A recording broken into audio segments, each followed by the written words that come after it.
அனைவருக்கும் வணக்கம். நான் நாளைய தமிழகத்தினுடைய எதிர்காலம் குறித்தானது, வரும் சந்ததியை குறித்தானது, நாளைய தேர்தல், பலரும் பலவிதமான கருத்துக்களை உங்கள் முன்னே வைத்திருக்க முடியும்.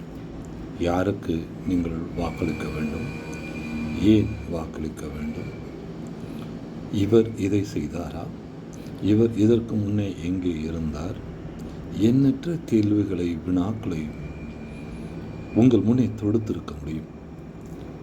பலரும் கேட்க முடியும், இவர்தான் வெற்றி பெறுவார் என்று இவருக்கு வாக்களிக்க உங்களை தூண்ட செய்யலாம். ஒவ்வொரு தொகுதிக்கும் வேறுபட்ட தன்மைகளை பார்க்க முடியும். நானும் பார்க்கிறேன். ஒன்றை மட்டும் நான் பிரதானமாக வைக்க விரும்புகிறேன். அனைவரும் வாக்குச்சாவடிகளுக்கு சென்று விடுங்கள். உங்கள் வாக்கை நீங்கள் பதிவு செய்து விடுங்கள். யாருக்கேனும், நோட்டாவிற்கேனும் உங்கள் வாக்கை பதிவு செய்து விடுங்கள். நீங்கள் குறைந்தபட்சமாக இந்த ஜனநாயகத்திற்கு, இந்திய அரசியலமைப்பு இப்பொழுது இருப்பது போல் காப்பதற்கு உங்களால் முடிந்த செயல் இதுவாகவே இருக்க முடியும். வீடுகளில் முடங்கி வாக்கு சதவீதத்தை 60ற்கு கொண்டு வந்து விடாதீர்கள். பாண்டிச்சேரியை போன்று 95ற்கு தமிழக வாக்கு சதவீதத்தை கொண்டு போக அத்துணை பேரையும் உங்களுடைய கால்களிலும் விழுந்து மன்றாடி கேட்டுக்கொள்கிறேன். உங்கள் வாக்குகளை பதிவு செய்து விடுங்கள். நாளைய எந்த ஒரு இடர்பாடோ அல்லது இந்த நாட்டிற்கு அழிவோ வருகிறது என்றால் அதில் நீங்களும் ஒரு காரணியாக இருக்கிறீர்கள். வாக்களிக்காமல் அல்லது யாருக்கும் வாக்களித்து எதுவும் நடைபெறவில்லை என்றோ நீங்கள் வீட்டில் இருந்தால் நீங்களும், இந்த நாடும், இந்த அரசியலமைப்பும், இந்த புவி அமைப்பும் அழிவதற்கு ஒற்றை காரணமானவர்களாக ஆவீர்கள். உங்கள் வாக்கை எதன் அடிப்படையில், உங்கள் உள்ளார்ந்த சிந்தனையின் அடிப்படையில், யாருக்காக வேண்டுமானாலும் இருக்கட்டும், ஆண்டவர்கள், ஆண்டு கொண்டிருப்பவர்கள், நாளை நாங்கள் ஆகப்போகிறோம், இதை செய்யப்போகிறோம் என்று வந்திருக்கிற புதியவர்களாக இருப்பினும், யாராக இருப்பினும், அந்த கணத்தில், அந்த சனத்தில் உங்கள் மனதில் தோன்றுகிறவருக்கு உங்கள் வாக்கை செலுத்திவிடுங்கள். பெரும்பான்மையாக கீழ்த்தட்டு மக்கள், நடுநிலை, அதாவது பொருளாதாரத்தில் நடுநிலை இருக்கிற மக்கள் தங்கள் வாக்குகளை செலுத்தி விடுகிறார்கள். ஒற்றை எச்சரிக்கையை உங்களுக்கு நான் விடுக்கிறேன். 20% மக்கள் மட்டுமே இனி அடுத்த 10 ஆண்டுகளில் நல்ல உணவையும், நல்ல சுகாதாரமான உடைமையையும், சுகாதாரமான வாழ்வையும் பெற முடியும். மீதி இருக்கிற 80% மக்கள் தங்களுடைய எல்லா வளங்களையும் இழக்கப் போகிறீர்கள். அதை நீங்கள் கண்கூடாக பார்க்க போகிறீர்கள். அதை நான் ஒரு முன்னோட்டமாக உங்களிடம் சொல்லிவிடுகிறேன். 80% மக்கள் வருமானத்தை இழக்கப் போகிறீர்கள், உங்கள் உடைமையை இழக்கப் போகிறீர்கள். நீங்கள் ஒரு வேளை உணவு என்றால் அந்த வேளை உணவை இழக்கப் போகிறீர்கள். 3 வேளை உணவு உண்பவர் என்றால் ஒரு வேளை உணவை இழக்கப் போகிறீர்கள்.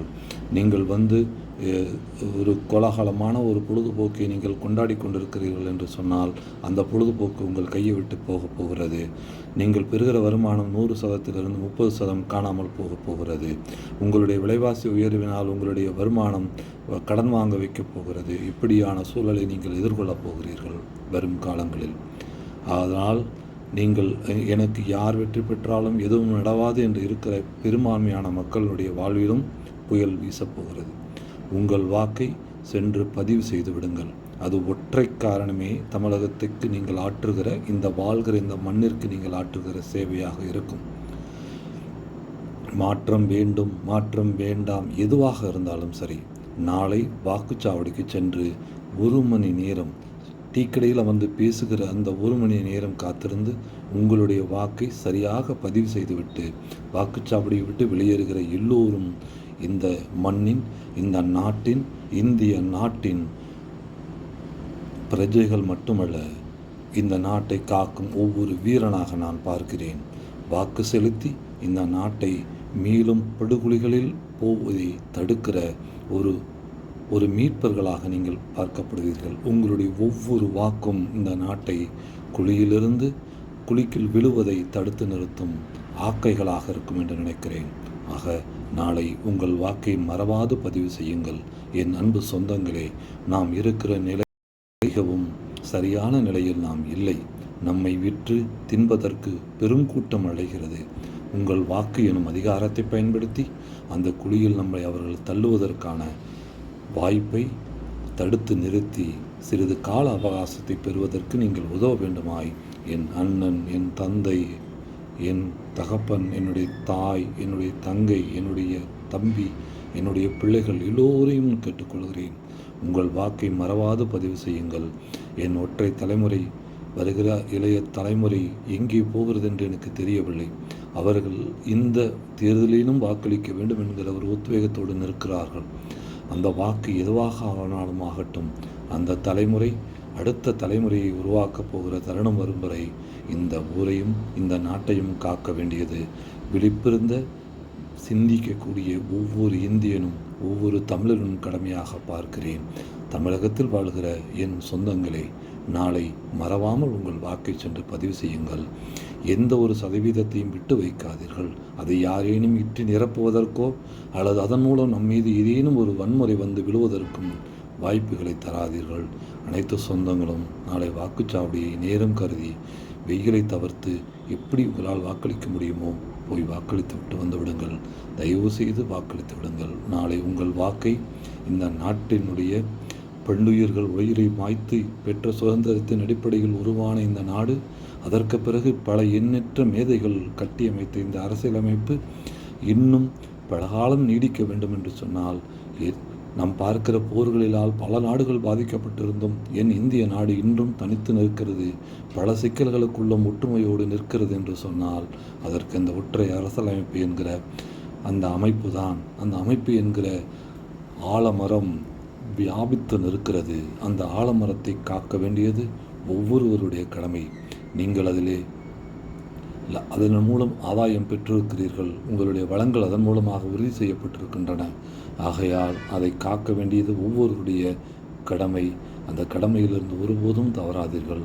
நாளை வாக்குச்சாவடியை தேடிப்பிடித்து சென்று உங்கள் வாக்கை வாக்களித்து இந்த நாட்டினுடைய, இந்த தென் தமிழகத்தினுடைய மாண்பையும் வரும் காலத்தில் அது மாண்போடு இருக்கவும் வழி செய்ய வேண்டுமாய் கேட்டுக்கொள்கிறேன். நாளை வாக்களிப்போம். நம் உரிமை, நம் நிலம், நம் காற்று, நம்மளுடைய உடைமைகளை காற்றுக்கொள்ள தீயவர்களிலிருந்து நாம் கொஞ்ச காலம் தற்காத்து கொள்ள அவகாசத்தை பெற்று தருமாறு மன்றாடி கேட்டுக்கொள்கிறேன். நன்றி, வணக்கம்.